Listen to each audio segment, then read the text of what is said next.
Hello friends, next topic is the continuation of the first law of the thermodynamics. In the last video we have seen the first law of thermodynamics. Remember this one, this first law of thermodynamics, and these are the equations related to the internal energy delta U, heat, Q and W work. So these two equations, delta U is equal to Q minus W and Q is equal to delta U plus W. These two equations which is the first law of thermodynamics. So continuation, त्याच लॉला आपण continue बघतोय हा point की the quantities W म्हणजे work done, Q म्हणजे heat, can be positive, negative और zero. हे जे क्वांटिटीज आहेत Q आणि W हे पॉझिटिव्ह पण असू शकतात, निगेटिव्ह पण असू शकतात किंवा झिरो पण असू शकतात. त्यामुळे on that basis delta U पण काय होणार आहे की पॉझिटिव्ह असू शकतो, निगेटिव्ह होऊ शकतं किंवा त्याची व्हॅल्यू झिरो पण असणार आहे. मग आता इथे ही जी फिगर आहे बघा 4.8a, इथं काय दाखवलंय की 3 केसेस आहेत त्याच्यामध्ये आता की त्यातली ए ही केस काय दाखवती आहे की आता इथे हे वर्डन बघा किती आहे, 100 जूलचं आहे. हीट किती दिलेली आहे आपण, 200 जूलची. म्हणजे ही एक सिस्टीम आहे आणि सिस्टीममध्ये आपण हीट किती ॲड केलेली आहे, 200 जूल, आणि त्याने सिस्टमनं वर्क केलेलं आहे सराउंडिंगवरती किती, 100 जूलचं आहे. म्हणजे वर्कपेक्षा इथे हीट जी ॲड केली आहे ती मोर आहे. मग ह्या केसमध्ये डेल्टा यू कसा होणार आहे तर तो पॉझिटिव्ह होणार आहे. It is greater than zero. So there will be increase in the internal energy. So a figure shows case when more heat is added to the system than the work done. म्हणजे work done पेक्षा heat add केलेली आहे. मग त्या केसमध्ये काय आहे की internal energy of the system काय होणार आहे, इन्क्रीज होणार आहे. नंतर नेक्स्ट पॉइंट आहे तो फिगर बी. ही त्या फिगर बी दिसतीये. आता इथे ही सिस्टीमच आहे, तीच सिस्टीम आहे. सिस्टीम वर्क डन होतंय आणि हीट काय केलेली आहे बघा की more work is done by the system than the heat added. मग ह्या केसमध्ये in this case internal energy of the system काय होणार आहे, डिक्रीज होणार आहे. So decrease in the internal energy which is less than zero. मग आता इथं work done by the system is म्हणजे than the heat added to the, म्हणजे मोर वर्क इज डन कुणापेक्षा, हीट ॲड केलेली आहे त्याच्यापेक्षा. जेवढी हीट ॲड केली त्याच्यापेक्षा वर्क डन जास्त झालेलं आहे आणि ते work done by the system झालेलं आहे. त्यामुळे सिस्टीमची इंटरनल एनर्जी काय झालेली आहे, डिक्रीज झालेली आहे आणि ते इथं व्हॅल्यूज दाखवलेल्या आहेत. आता इथे figure C, in figure C, figure C shows the case. इथे सी मध्ये काय, no exchange in the internal energy. बघा वर्क डनची व्हॅल्यू 200 जूल आणि जी हीट आपली ऍड केली ती पण किती आहे तर 200 जूल आहे. म्हणजे सेम व्हॅल्यूज आहेत. त्यामुळं इंटरनल एनर्जी चेंजेस होणार नाही. So no change in the internal energy. So figure C shows the case when heat added to the system and work done by it, दोन्ही सेम आहेत. So the internal energy of the system remains unchange. आता हे arrows तुम्ही विचार करा, bye the system आहे, हे arrows खरे कसे हवे आहेत. ठीक आहे.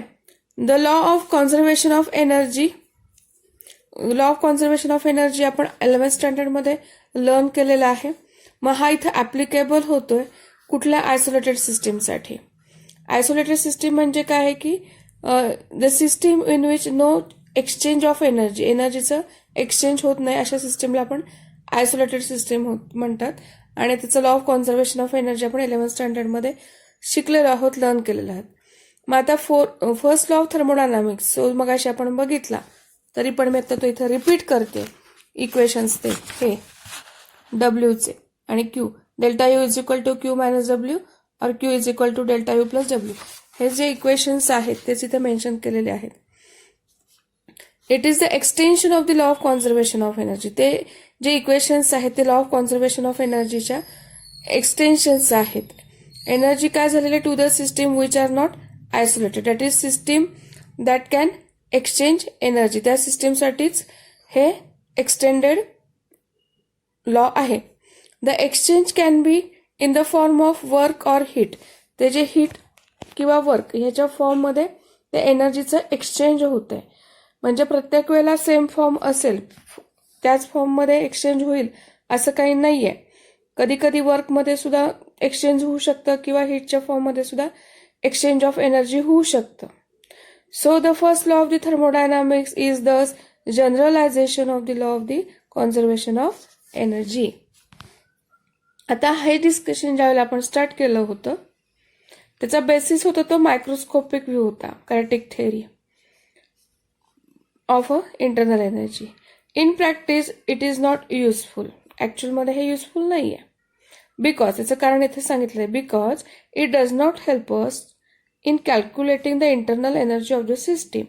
डायरेक्टली आपण इथे सिस्टीमची इंटरनल एनर्जी कॅल्क्युलेट करू शकत नाही. फिजिक्समध्ये काय होतंय, in physics we need some measurable quantities. फिजिक्समध्ये आपल्याला काहीतरी मेजर करण्यासारख्या फिजिकल क्वांटिटीज लागतात की जेणेकरून so that internal energy of the system can be measure. सिस्टीमची आपल्याला इंटरनल एनर्जी मेजर करण्यासाठी काहीतरी मेजरेबल क्वांटिटीज लागतात फिजिक्समध्ये. ठीक आहे. मग हे जे इक्वेशन्स आहेत मग असे आपण बघितलेले हे प्रोव्हाइड्स दिस मेथड. हे इक्वेशन आपल्याला इंटरनल एनर्जी कॅल्क्युलेट करायला मदत करतात. So the internal energy appears as a difference. कसला डिफरन्स आहे तो, हीट सप्लाइड किंवा release by the system and the work. Delta U is equal to, बरोबर आहे ना, क्यू आणि डी. मग अशी इक्वेशन म्हणजे हीट सप्लाइड किंवा release by the system and the work ह्याचा डिफरन्स म्हणजे आपली इंटरनल एनर्जी त्याच्यावरून आपण कॅल्क्युलेट करू शकतो.